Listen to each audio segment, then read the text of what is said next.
জেলা থেকে সরাসরি সবশেষে আবহাওয়ার খবরের দিকে নজর রাখতেই হবে, কারণ বসন্তের তাপপ্রবাহ। আজ থেকে দক্ষিণবঙ্গে বাড়বে গরম। সপ্তাহ শেষে দক্ষিণবঙ্গে তীব্র গরম। পশ্চিমের 6 জেলায় তাপপ্রবাহের সতর্কতা। বাঁকুড়া, বীরভূম, পশ্চিম মেদিনীপুর। বাঁকুড়াতে 40 চুঁই তাপমাত্রা। অন্যদিকে বীরভূম, পশ্চিম মেদিনীপুরে তাপপ্রবাহ। বর্ধমান, ঝাড়গ্রামে 40 ডিগ্রি সেলসিয়াস। পুরুলিয়াতে 38 ডিগ্রি সেলসিয়াস। গরম, অস্বস্তি বাড়বে কলকাতা সহ দক্ষিণবঙ্গে। মঙ্গলবার পর্যন্ত এই আবহাওয়া থাকলেও বুধবারের পর আবহাওয়া পরিবর্তন হবে। বৃহস্পতি ও শুক্রবার বৃষ্টির সম্ভাবনা, এমনটাই জানাচ্ছে হাওয়া অফিস।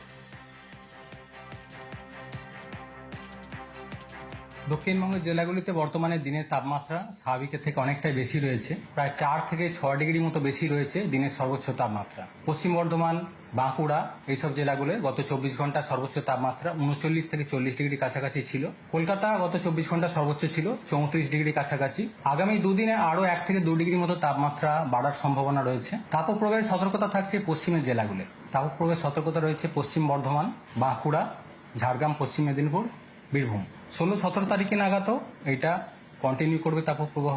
বেশিরভাগ জায়গাতেই তাপমাত্রা 37 ডিগ্রি বা তার থেকে বেশি থাকবে। তাপমাত্রা মেনলি কমার সম্ভাবনা থাকবে 20 তারিখ বা তারপর থেকে। বিক্ষিপ্তভাবে বজ্রবিদ্যুৎ সহ বৃষ্টিপাতের সম্ভাবনা থাকছে দক্ষিণবঙ্গের জেলাগুলি। উত্তরবঙ্গের জন্য তাপমাত্রা বেশিরভাগ জায়গাতেই স্বাভাবিকের কাছাকাছি রয়েছে। এই সময় এই মাসে এরকম গরম, মানে দোলে এরকম গরম, মানে এতখানি বয়সে মানে বুঝিনি কোনোদিন। এই ফিল করছি, ঠান্ডা তো পাইনি কলকাতাতে এবার, আর গরম মানে তার 4 গুণ বেড়ে গেছে।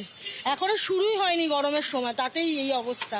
ওই সময় কি হবে জানি না, কোথায় পৌঁছাবো তাও জানি না। গরম এতটাই বেড়েছে যে মানে রাস্তায় বেরোনো যাচ্ছে না, প্রচন্ড অবস্থা। আমরা জেনারেলি টুপি এখন পরে বেরোতে হচ্ছে, না হলে এত হিট হচ্ছে। আর মুহূর্তে জল খেতে হচ্ছে, প্রচন্ড গরম বেড়েছে, আরো বাড়বে, আরো বাড়বে। এবার বিভিন্ন জেলার ছবিটা দেখাবো, কারণ বাঁকুড়াতে ইতিমধ্যে 40 ডিগ্রি টেম্পারেচার। পশ্চিমের জেলায় তাপপ্রবাহের সতর্কতা। গরমে হাঁসফাঁস করছে বাঁকুড়া। চৈত্রের শুরুতেই 40 ছুঁই তাপমাত্রা। বাঁকুড়ার পাশাপাশি অন্যান্য জেলার দিকেও যদি নজর রাখি, বাঁকুড়ার পাশাপাশি ঝাড়গ্রামে নজর রাখবো। সেখানেও সকাল থেকেই চড়া রোদ। 24 ঘন্টায় জেলার তাপমাত্রা প্রায় 40 ডিগ্রি। এবং যদি পুরুলিয়াতে নজর রাখি, সেখানেও কম যাচ্ছে না টেম্পারেচার, একটু কম হলেও 38 ডিগ্রি টেম্পারেচার পুরুলিয়াতে। পশ্চিমের জেলাগুলোতেই ইতিমধ্যে তাপপ্রবাহের সতর্কতা। আর ইতিমধ্যেই গরমে হাঁসফাঁস অবস্থা। মার্চেই যদি এই গরম হয়, তাহলে এপ্রিল মেতে কি হবে, এখন থেকেই চিন্তায় সেখানকার মানুষজন। ভোটরে ভোটার নিয়ে ভুরি অভিযোগ। আর এরই মাঝে মঙ্গলবার গুরুত্বপূর্ণ বৈঠকে নির্বাচন কমিশনার। ভোটার কার্ডের সঙ্গে আধার যুক্ত করার পথে আরও এগোচ্ছে নির্বাচন কমিশন। যদিও তৃণমূলের অভিযোগ আধার জালিয়াতি করে ভোটার কার্ড তৈরি হয়েছে, তাহলে এপিক আধার সংযুক্তিকরণে স্বচ্ছ ভোটার লিস্ট কিভাবে তৈরি হবে? পাল্টা বিজেপির জবাবে তরজা তুঙ্গে।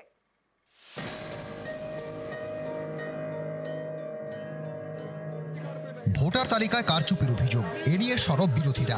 দফায় দফায় উত্তাল হয়েছে সংসদ। দুই কক্ষে বিরোধীরা সুর চড়িয়েছেন। জাতীয় নির্বাচন কমিশনের দপ্তরে নালিশও জানিয়েছে তৃণমূল। পশ্চিমবঙ্গে বাড়ি বাড়ি গিয়ে ভোটার লিস্ট যাচাই করছে ঘাসফুল শিবির। এই পরিস্থিতিতে এপিক এবং আধার সংযুক্তিকরণের পথে আরও এগোচ্ছে নির্বাচন কমিশন। মঙ্গলবার এ নিয়ে সংশ্লিষ্ট আধিকারিকদের সঙ্গে বৈঠক করবেন নির্বাচন কমিশনার। অনেক আগেই এপিক আধার সংযুক্তিকরণে আপত্তি তৃণমূলের। গত 11 মার্চ কমিশনে এ নিয়ে নিজেদের অবস্থান জানায়। তৃণমূলের অভিযোগ, অনেক জায়গায় আধার জালিয়াতি করে ভুয়ো ভোটার কার্ড তৈরি হয়েছে। ফলে এপিক আধার সংযুক্তিকরণ হলে ভোটার লিস্ট কিভাবে স্বচ্ছ হবে? নিয়ম অনুযায়ী নির্বাচন কমিশনের দায়িত্ব প্রত্যেকটা মানুষকে ভোটের অধিকার দিতে হবে, এবং ভোটাররা তাকে নির্দিষ্টভাবে ভোটের অধিকার পাবেন। সেই ভোটার লিস্ট নির্ভুল হতে হবে। সেই কাজ অমিত শাহ করেছেন, একটা ঘোটালা করে ইলেকশন কমিশনকে সঙ্গে নিয়ে। ইলেকশন কমিশনকে সেই সাফ মুক্তি করতে হবে, নিজেকে প্রমাণ করতে হবে যে তারা নিরপেক্ষ সংস্থা। সারা ভারতবর্ষে যত আধার কার্ড ধরা পড়েছে, তদন্তের পরে তারা পুলিশের কাছে স্বীকার করেছে তারা এই কার্ড সংগ্রহ করেছে বারাসাত এবং মধ্যমগ্রাম অঞ্চল থেকে। 80% জাল নোট এসছে মালদা কালিয়াচক থেকে। আমরা তো চাই ভেজাল মুক্ত। ওই আধার কার্ড নিয়ে যখন গল্প হবে তখনই ভেজাল ভোটার বাইরে চলে যাবে। এর জন্য আতঙ্কিত তারা। ইউনিক আইডি আধার কার্ডের সাথে যদি যোগ হয়, তাতে যদি শুদ্ধিকরণ হয় তাতে ওয়েলকাম। এই আধার কার্ডের সঙ্গে যদি আপনার জল মেশানো আগেই থাকে, তারপর আপনি আধার কার্ড যোগ করছেন, তাহলে তো শুদ্ধিকরণ হলো না। আবার মানুষকে কি লাইনে বার করাবেন? নিউজ 18 বাংলা। দোলে গরম ভাটপাড়া। কেন বলছি? গতকাল দুপুর 1টা থেকে 1:30টার মধ্যে কোপানো হয় অমর চৌধুরীকে টিটাগড়ে, যেখানে খুন করা হয়। আর টিটাগড়ে খুনের পর রাতে ভাটপাড়াতেও খুনের চেষ্টা। ভাটপাড়ায় সঞ্জয় বারুই নামের এক ব্যক্তিকে এলোপাথারিকো বাড়ি থেকে ডেকে নিয়ে গিয়ে হামলা। এলাকারই 3 দুষ্কৃতীর বিরুদ্ধে অভিযোগ, আশঙ্কাজনক অবস্থায় হাসপাতালে ভর্তি আক্রান্ত। ভাটপাড়ায় হামলার ঘটনায় গ্রেফতার করা হয়েছে মূল অভিযুক্তকে। ধৃতের বাড়িতে ভাঙচুর স্থানীয়দের, বাকি 2 অভিযুক্তের খোঁজে পুলিশ। ওই মাথার দিকে গেছে। আমি বলছি তাহলে এর সাথে কোনো ঝামেলা যেন না হয়। কিছুক্ষণ পরেই খবর হয়েছে যে তোমার ছেলেরে এরকমভাবে রাকেশ করি একটা ছেলে আর কাতলা করে একটা ছেলে, 2 জনে মিলে ছেলেটার কোপাচ্ছে। হাসপাতালে গেছি, গোলঘর হাসপাতালে যাইয়ে দেখতেছি কি এই জায়গা দিয়ে যেরকমভাবে সেলাই দিচ্ছে স্যার, দেখার মতন না। এখন যারা কোপাইছে তাদের আমি সাজা চাই। শুনি আমার মেয়ে কান্না করতে করতে ওখানে যেয়ে পৌঁছায় ঝামেলার মধ্যে, তখন দেখে ওর বাবার গায়ের পা রেখে কোপাচ্ছে আর আমার মেয়ে ওটা দেখতাছে। আমার মেয়ে তো আতঙ্ক হয়ে হু মা করে কান্না করছে, কান্না থামছে না। আগে একবার আমাদের এখানে ও বলে গেছিল যে তোরা আমি পাইলে পরে একসময় আমি দেখে নেব। হ্যাঁ, আমরা চাইছি ওর সাজা চাই, বিচার চাই, দুটোই চাই। সমস্ত নেশাখোরদের মধ্যে একটা গোলমাল। এরা বিভিন্ন জায়গায় নেশা ভাঙ করে এবং সেই জায়গা দিয়ে নাকি কথা কাটাকাটি বাস পেটাপেটি, তারপরে নাকি ঘরের একটা হেসুয়া দাউ দিয়ে মাথায় এবং গালে নাকি কোপটোপ মেরেছে, আঙুল লেগেছে, 3-4 জায়গায় আঘাত হয়েছে।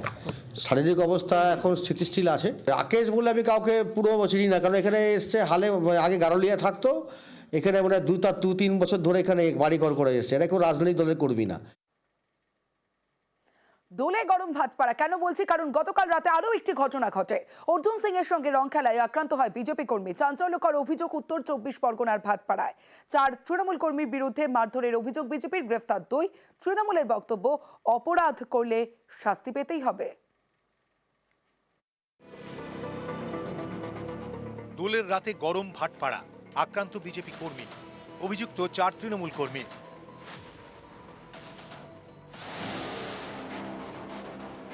উত্তর 24 পরগনার ভাটপাড়ার মেঘনা মোড়, এখানেই মজদুর ভবন, বিজেপি নেতা অর্জুন সিং এর বাড়ি।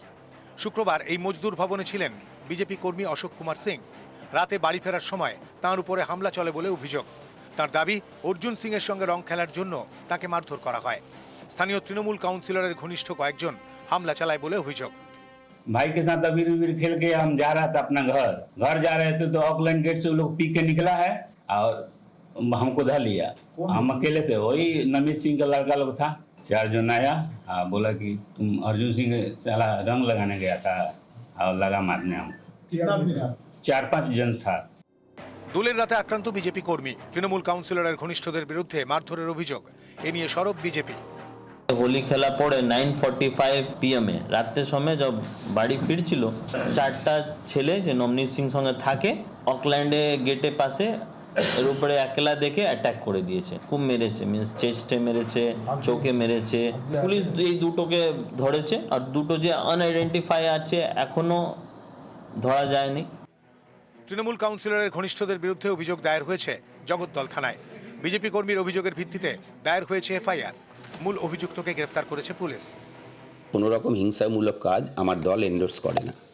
যদি কোনো অপরাধমূলক কাজ করে থাকে তাহলে এর দায়িত্ব নিজেদের, প্রশাসনিক পদক্ষেপ নেবে।